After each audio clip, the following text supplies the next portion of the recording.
ప్రభునందు ప్రియమైన దేవుని బిడ్డలారా, ఈ ఉదయకాల సమయంలో ఈ అనుదిన వాగ్దాన కార్యక్రమం ద్వారా ఈ విధముగా మిమ్మల్ని కలుసుకున్నటకు దేవుడు నాకు అనుగ్రహించిన ఈ గొప్ప భాగ్యాన్ని బట్టి ముందుగా దేవాతి దేవునికి కృతజ్ఞతాస్తుతులు చెల్లించి ఉన్నాను.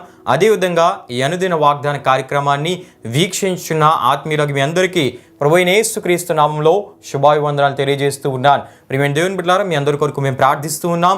మా కొరకు, మా పరిచయ కొరకు మీ ప్రార్థనలో జ్ఞాపకం చేసుకునవలసిందిగా ప్రభువైన యేసుక్రీస్తు నామంలో మీ అందరినీ కోరిచి ఉన్నాను. ప్రియమైన దేవుని బిడ్డలారా, ఈ దినము ప్రభు మీకు ఇచ్చే వాగ్దానము యెషయా గ్రంథము 54వ అధ్యాయం 8వ వచనమున ఉన్నది. ఆ వాగ్దాన వచనాన్ని నేను మీ కొరకు చదువుచూ ఉన్నాను. ప్రార్థనాపూర్వకంగా ఆలకించవలసిందిగా ప్రభువైన యేసుక్రీస్తు నామంలో మీ అందరినీ కోరుచూ ఉన్నాను. ఆ వాగ్దాన వచనము ఈ విధంగా రాయబడి ఉన్నది.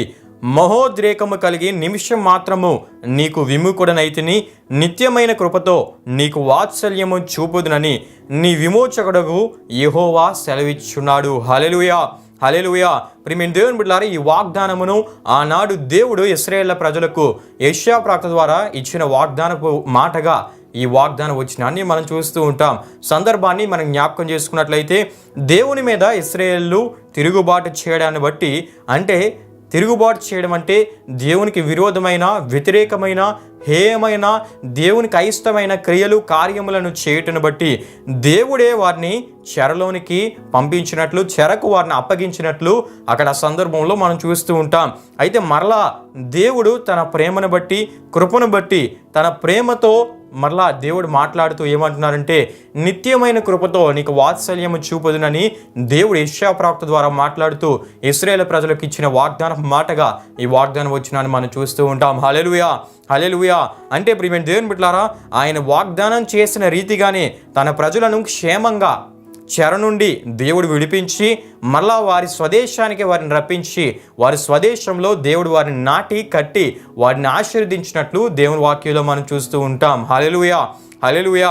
ప్రియమైన దేవుని బిడ్డలారా, వాగ్దానంలో మనం చూస్తే క్షణం మాత్రము ఆయన కోపం అని మనం చూస్తాం, కానీ ఆయన అనుగ్రహము అంటే ఆయన కృప, ఆయన ప్రేమ శాశ్వతమైనవి, నిత్యమైనవి అని మనం చూస్తూ ఉంటాం.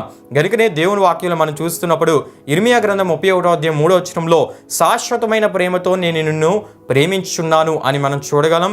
యెషయా గ్రంథం 55వ అధ్యాయం 3వ వచనంలో ఆయన కృప శాశ్వత కృప అని మనం చూస్తూ ఉంటాం.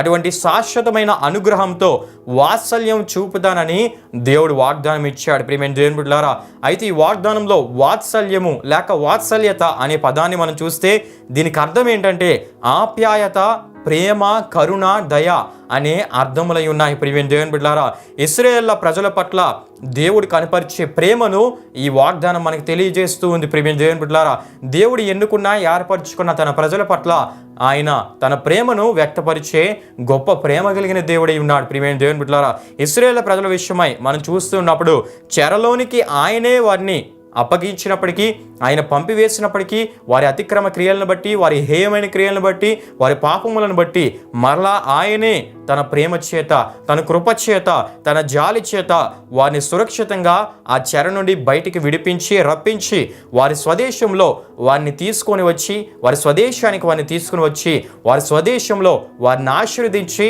మరలా భవిష్యత్తును గురించిన అద్భుతమైన వాగ్దానములను ఇశ్రాయేలు ప్రజలకు దేవుడు ఇస్తూ వారికి అభయాన్ని, ధైర్యాన్ని గొప్పగా అనుగ్రహించినట్లు మనం చూస్తూ ఉంటాం. హల్లెలూయా, హల్లెలూయా. ప్రియమైన దేవుని బిడ్డలారా, ఈ వాగ్దానం ద్వారా దేవుడు మనతో మాట్లాడుతూ ఉన్నాడు. ఆనాడు ఇశ్రాయేలు ప్రజల పట్లే కాదు, ఈ రోజున, ఈనాడు ఆయనను విశ్వసిస్తున్న మన పట్ల కూడా ఆయన ఈ వాగ్దానం నెరవేర్చే దేవుడే ఉన్నాడు. ప్రియమైన దేవుని బిడ్డలారా, ఈ వాగ్దానం ద్వారా దేవుడు మీ అందరితో మాట్లాడుతూ ఉన్నారు. ప్రియమైన దేవుని బిడ్డలారా, దేవుడు ఎంత ప్రేమ కలిగిన దేవుడో ఈ వాగ్దానం మనకు తెలియజేస్తూ ఉంది. ప్రియమైన దేవుని బిడ్డలారా, ఆనాడే కాదు, ఆనాడు ఇశ్రాయేలు ప్రజల పట్లే కాదు, కానీ ఈనాడు ఆయనను విశ్వసించి ఆయన విశ్వాసములు కొనసాగుతూ ఆయన మీదనే ఆధారపడి ముందు కొనసాగుతున్న జీవితాల్లో కలిగే శ్రమలు, కలిగే ప్రతికూల పరిస్థితులు, కలిగే ఇబ్బందులు, కలిగే కొన్ని శోధనకరమైన పరిస్థితులు, కొన్ని చిక్కుముళ్ళు లాంటి పరిస్థితులు, వీటన్నిటిలో ప్రియమైన దేవుని బిడ్డలారా ఆయన ఈ వాగ్దానం ద్వారా మాట్లాడుతున్నాడు. తన ప్రేమ చేత, తన కృప చేత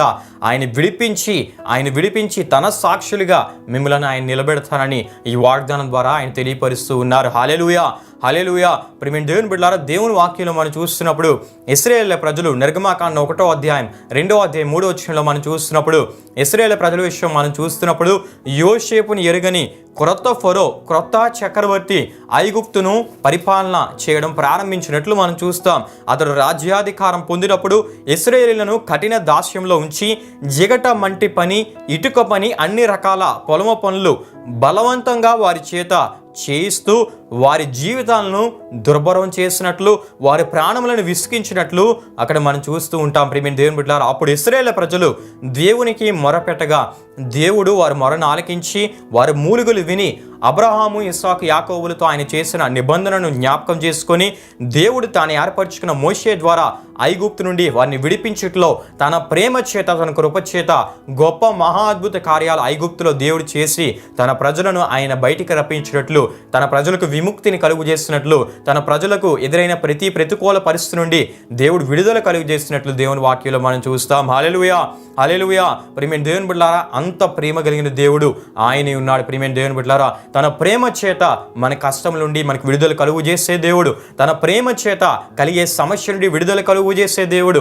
తన శాశ్వతమైన అనుగ్రహం చేత ఆయన ప్రేమించే దేవుడు గనుక, ఆయన విశ్వసించిన వారిని ప్రేమించే దేవుడు గనుక వారికి ఎదురయ్యే ప్రతి ప్రతికూల పరిస్థితి నుండి ఆయన విడిపించి కాపుదలను అనుగ్రహించే దేవుడే ఉన్నాడు. ప్రియమైన దేవుని బిడ్డలారా, హల్లెలూయా, హల్లెలూయా. ప్రియమైన దేవుని బిడ్డలారా, ఏ దేవుడైతే ఆనాడు ఇశ్రాయేలులను అటువంటి కఠినమైన పరిస్థితి నుండి విడిపించారో తన ప్రేమ చేత, ఆ దేవుడే ఈ ఉదయకాల సమయంలో వాగ్దానం ద్వారా మాట్లాడుతూ నిత్యమైన కృపతో మీకు వాత్సల్యము చూపుదును, అంటే శాశ్వతమైన అనుగ్రహము చేత మీ పట్ల జాలిని, కరుణను, ప్రేమను, కృపను చూపిస్తానని, ఆ విధంగా చూపించడం ద్వారా మీకు ఎదురవుతున్న ప్రతి ప్రతికూలమైన పరిస్థితి నుండి, ప్రతి శ్రమ నుండి, శోధన నుండి, ప్రతి చుట్టుముట్టిన ప్రతి అవరోధాల నుండి ఆయన విడిపిస్తానని ఆయన వాగ్దానం ఇస్తున్నారు. ప్రియమైన దేవుని బిడ్డలారా, మన దేవుడు అంత ప్రేమ కలిగిన దేవుడై ఉన్నాడు గనుక ప్రియమైన దేవుని బిడ్డలారా, ఈ వాగ్దానం వీక్షిస్తున్న మీ జీవితాల్లో కొన్ని పరిస్థితులు మిమ్మల్ని చుట్టుముట్టి, కొన్ని శోధనలు మిమ్మల్ని చుట్టుముట్టి, కొన్ని కష్టతరమైన పరిస్థితులు చుట్టుముట్టి మీ ప్రాణములను విసిగించిన ఆ పరిస్థితిలో మీరు ఉన్నట్లయితే దేవుని వైపు మీరు చూస్తే, ఇశ్రాయేలు ప్రజల వారే దేవుని వైపు మీరు చూస్తే, దేవునికి మొరపెడితే తన ప్రేమ చేత, తన కృప చేత, శాశ్వతమైన ప్రేమతో నిన్ను ప్రేమిస్తున్న దేవుడు ఆ ప్రేమ ద్వారా నీకు ఎదురవుతున్న ప్రతి సమస్య నుండి నిన్ను విడిపించి నిన్ను తన సాక్షిగా నిలబెట్టి నిన్ను ఘనపరిచే గొప్ప దేవుడై ఉన్నాడు. హల్లెలూయా, హల్లెలూయా. గనుక ప్రియమైన దేవుని బిడ్డలారా, ఎదురవుతున్న పరిస్థితులను చూడక ప్రేమిస్తున్న దేవుని వైపు చూచి, కృప చూపిస్తున్న దేవుని వైపు చూచి, నీ పట్ల వాత్సల్యతను చూపే దేవుని వైపు చూచి ఆయనకు మొరపెట్టి ఈ వాగ్దాన దీవెనలను మీరు అందరూ స్వతంత్రించుకోవాలని ప్రభు సేవకునిగా నేను కోరుతూ ఈ వాగ్దాన మాటలను ముగిస్తూ ఉన్నాను. ప్రభు మీ అందరి పట్ల ఈ వాగ్దానమును నెరవేర్చునుగాక. ఆమేన్. ప్రియమైన దేవుని బిడ్డలారా, ఈ వాగ్దాన కార్యక్రమాన్ని ముగింపు ప్రార్థనతో మనం ముగించుకుందాం. మీ ప్రార్థనలో నాతో పాటు అందరూ కలిసి ఏకీభవించవలసిందిగా ప్రభువైన యేసుక్రీస్తు నామంలో మీ అందరినీ కోరుచూ ఉన్నాను. ప్రార్థన చేసుకుందాం. మహిమా స్వరూపైన మా ప్రభువా, జీవాధిపతి అయిన యేసయ్యా, నీ ఘనమైన నామమునకు మహిమ, ఘనత, ప్రభావములు చెల్లిస్తున్నాం తండ్రి. ఈ ఉదయకాల సమయంలో ఒక చక్కటి వాగ్దానం ద్వారా మీరు మాతో మాట్లాడి మీరు ఎంత ప్రేమ కలిగిన దేవుడో మరొకసారి తెలియపరిచినందుకు నీకే స్తుతులు చెల్లిస్తున్నాం తండ్రి. నీ కోపం క్షణమాత్రం ఉండొచ్చు కానీ నీ ప్రేమ శాశ్వతమైనది, నీ కృప శాశ్వతమైనది. అటువంటి శాశ్వతమైన అనుగ్రహము చేత మాకు ఎదురవుతున్న ప్రతి అవరోధాల నుండి, సమస్య నుండి, ప్రతి ప్రతికూల పరిస్థితి నుండి విడిపించి జయమును అనుగ్రహించి నీ సాక్షులుగా నిలబెట్టి మమ్మల్ని ఘనపరుస్తానని మరొకసారి ఈ వాగ్దానం ద్వారా మమ్మల్ని బలపరిచినందుకు నీకే స్తుతులు చెల్లిస్తున్నాం తండ్రి. ఈ వాగ్దానం వీక్షిస్తున్న వారు ఎటువంటి పరిస్థితుల్లో ఉన్నారో ఆ పరిస్థితుల వైపు చూడక ప్రేమిస్తున్న నీ వైపు చూస్తూ, కృప చూపిస్తున్న దేవుడైన నీ వైపు చూచి నీకు మొరపెట్టి వారు ఎదుర్కొంటున్న ప్రతి సమస్య నుండి నీ ద్వారా విడిపించబడటకు మీరు సహాయం చేయమని వీక్షించిన ప్రతి ఒక్కరిని మీరు దీవించండి, ఆశీర్వదించండి. వారి ఈ దినం చేయబోతున్న ప్రతి ప్రయత్నంలో నీ సఫలతను అనుగ్రహించండి. ప్రయాణాల్లో మీరు తోడుగా నడిపించండి. వారి ఆరోగ్యములను, వారి ఆయుష్లను మీరు దీవించి నీ కృపలో వారిని వర్ధిల్లింపజేయమని మరొకసారి ఈ వాగ్దాన కార్యక్రమం ద్వారా నీ నామానికే మహిమ, ఘనత, ప్రభావములు చెల్లించుకుంటూ యేసు పరిశుద్ధ నామంలో అడిగి వేడుకుంటున్నాము తండ్రి. ఆమేన్. యేసు రక్తమే జయం, ప్రవేశ రక్తమే జయం, ప్రవేశ రక్తం సంపూర్ణమైనది, అపవాది క్రియలకు అనంత నాశనం కలుగునుగాక. ఆమేన్. ప్రభు మిమ్మును మీ కుటుంబములను నూరంతలుగా ఆశీర్వదించునుగాక. ఆమేన్.